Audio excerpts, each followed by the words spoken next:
We experience spiritual war, where the enemy is after our hearts, our minds, and ultimately our soul.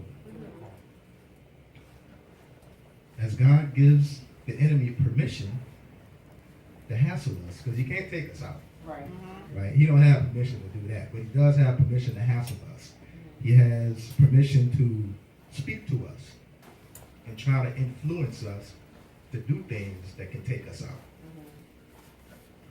But we could easily be overwhelmed and just choose to give up on our Christian way of life, lose our religion because we're going through troubles. You know, sometimes it could feel like, you know what, I had less troubles before I became a Christian. Come on You now. know, I mean, I used to be able to pay my bills on time. Yeah, right. You know, I used to be able to just go off on people and feel better afterwards. Yep. You know, Yep. I used to be able to fight and not feel convicted. That's right. I know, right? You in the You house. know, and then you see the drug dealer down the street who seems to be living a better life than you Come on. Right. because he got money to do what he want to do. You know what I'm I talking about? know, right? You know,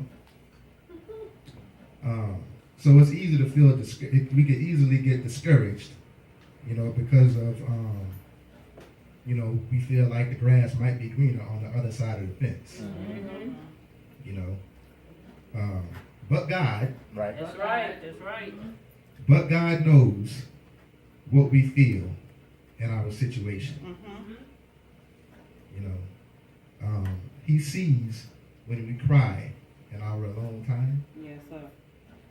He knows when we stress out over the devil trying to steal our joy and wreck our lives.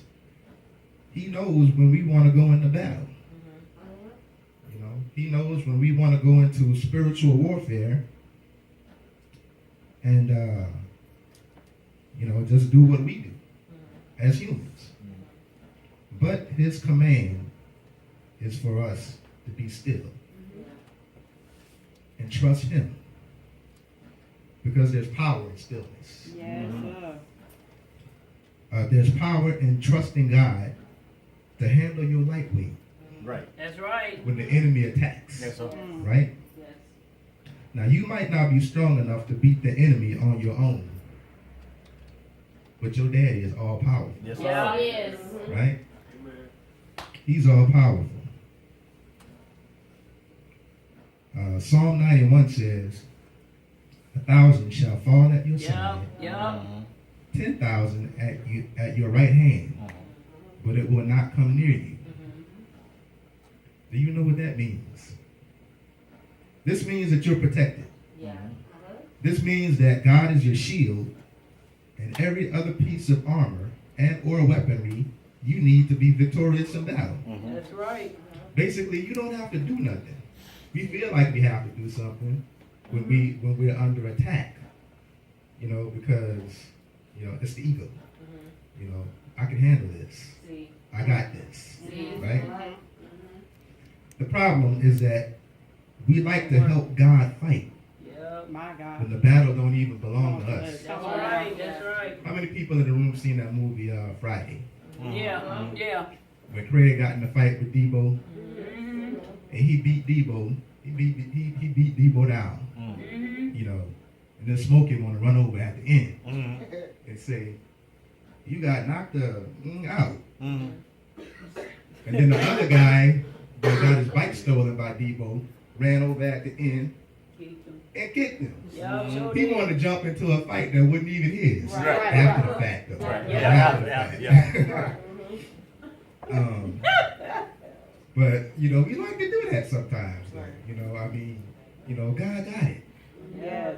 But I'm a help, See. right? Come on. You know, we don't think that God is big enough to handle the battle on his own. Lord have mercy. So we want to jump in and try to help fix things. He don't need our help. That's right. He's God all by himself. Right? So sometimes we think that God takes too long to step in and fix the situation. So we like to make moves on our own. Right? You wonder sometimes, have you ever wondered sometimes if God was going to fix the situation because it's just taking too long? I know my rent is due on the 18th. Tomorrow, Monday. My rent due on the 18th. But I got like $10 in my bank account. Come on now. I don't know how this is going to happen. Right. I don't see how it's going to happen. Yeah. Right? But when you trust God, see, God don't only work in money. Come on. Yes, Right? sir. He doesn't only work in financial gain to fix your problems. That's right. You know, see, there's this thing called favor. Yes, sir. Right? There's this thing called favor. Teach, sir. You know, that he extends, you know, and the heart of the king is in God's hand. That's right. That's right. So he can work through more than one channel That's right. to fix your problems. Just because it don't look the way that you think it should look, that don't mean that the problem's not going to get fixed. Yeah. Right? Amen. So, but we always mess it up when we fail to be still. You see, because your rent is due on the 18th, you might want to go out and get a payday loan. See. Right? That's trying to help. That's trying to help God fix the problem for us. You know, you might want to go borrow some money from your relative that you can't pay back Yep. no time soon. See. You're putting problems on problems on problems because you won't be still. Right? But overall, we have to learn to be still and trust God to work on our behalf. No matter what the situation looks like, when we render ourselves weak, or when it seems like we render ourselves weak, by being still, he shows himself strong. Yes. We have to give him room to be strong. Because if we try to be strong for ourselves, why would he have to be strong for us? That's right. That's good. So be still and know or trust that he is your God. Yes. And that he is with you to the ends of the earth. He's your ride or die. Yes, yes. He's the one that's going to be there all the time. When people that you expect to be there don't show up, he's always going to be there. No matter what. To the ends of the earth. Because he loves you just that much. Amen? Amen. Amen. Amen. That's all I got. Amen. Amen.